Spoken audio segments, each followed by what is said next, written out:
Okay, tamarikima. So who knows why we do a karakia before we get started with these classes? Kia ora te whānau, ko Sterling Taku Ingoa. My name is Sterling. I'm a teacher at the Auckland Zoo and I like to lead children around and connect them back to nature. So all of them were together in Papatūānuku and Ranginui, and it got really cramped in there, so they all wanted to do this. We always start our Matauranga Māori sessions with the separation of Rangi and Papa. The Sky Father and the Earth Mother, their children are the ones who are the gods of the nohanga or their habitats. Tāne Mahutu is a particularly important one. He looks after all of our forests and he was also the father of the plants and the birds and then ultimately of humans as well. It's really important to let kids know that they are a part of nature. Sometimes they don't see themselves in nature all that often. And then it's also important to talk about how we look after our family, and we have to look after our natural spaces because they're the things that nourish us as well, and we can't survive without them. All of that information is codified in Matauranga Māori, which is just Māori knowledge. And it's how we use that knowledge that makes it really special. I see one. Oh, yeah. Oh yes, good spotting. Oh, you're right, there should be 4. For me, I suppose the most important thing about Matauranga Māori is that we connect to nature. We connect to our environment, but we also connect to each other and ourselves because we can't live in isolation, and it's not going to work if we try and just keep things separate. My first introduction to tikanga Māori started when I was training to be a teacher, and I enrolled in a Māori art course. We were asked by the local iwi in Tainui at the Kawhia Marae, the Makatu Marae, if we would be able to come and help them refurbish their meeting house. There was kind of a real spiritual and uplifting feeling about that. At the end of each day, they'd invite us into their own homes, so we were helping them. We were giving our help and our love to them, and they were giving us back their appreciation, which is very much the concept of manaakitanga. And it was just like suddenly I was actually part of this culture that I'd always wanted to be part of. So when I came here, one of the jobs I do in the information centre quite often is the radio check. So I just started using kia ora and morena and atamarie because they're all ways of saying good morning. To start with it with just me, but eventually some of the other people who were responding to the radio check started responding to me in Māori as well.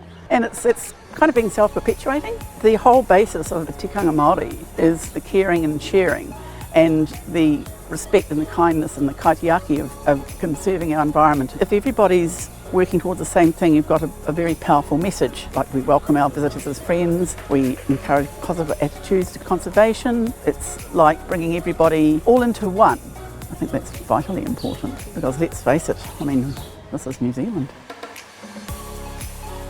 So we're here in Te Wao Nui, our forest aviary. In here we have a pair of pāteke or brown teal. It's really special that we get to look after this endemic endangered species, and to reflect that we often try name our birds with te reo names that reflect something to do with their personality or characteristics. Our female is marino, which means calm, which is a nice calm individual. And then we also have our male matatu, and that means stand firm because he's a really strong dad and a good protector of his ducklings.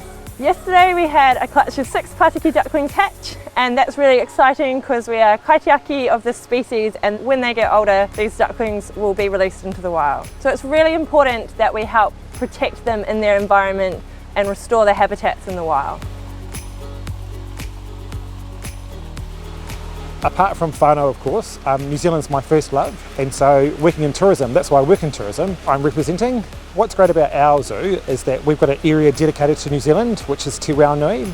That's what visitors come to see, that's what manahiri come to New Zealand for, to learn about our kiwi, kakapo, kaitiakitanga or conservation. But we also include a Māori cultural element, and so because our culture is unique, people want to come and see that. Just like the zoo is kaitiaki of nature, being Māori, I'm kaitiaki of our culture. So that's important for me to be able to share those stories. I firmly believe that our culture belongs to all New Zealanders, not just Māori. It's up to all of us to engage, learn, be part of the culture, because it's us who's going to make it carry on for the next generation and the generation and the generation after that. Right now I'm studying Te Reo, an immersion course at Te Whare or Aotearoa. I'm hoping that sometime next year or the year after I'll be confident enough to teach entire lessons in Te Reo. But it is really cool when other people try their hardest to pronounce words as well. Every time I hear somebody use a Māori greeting or say farewell like ka kite, I just sort of feel stand up a little bit straight and say, yeah, that's really good, I would just encourage everyone to incorporate as many cultural words as they possibly can and just embracing kia ora on a daily basis. That can be the start. We appreciate when people don't get it quite right, but they're giving it a go, and then before you know it, it'll be a big part of your daily lives.